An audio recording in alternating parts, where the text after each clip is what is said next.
Isang political science na libro na sobrang excited ako basahin this year ay ang Moral Politics in the Philippines by Wataru Kosaka.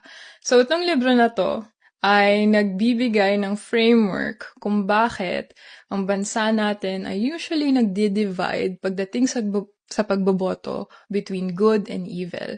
So if nano-notice mo pag election season, usually 'di ba mga binoboto ng mga middle class, ang mga elite ay yung mga liberal o people na may connotation as good.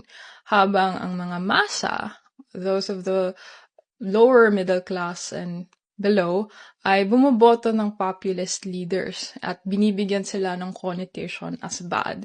Gusto ko malaman kung bakit ganito o paano naging ganito yung bansa natin at bakit mali ito.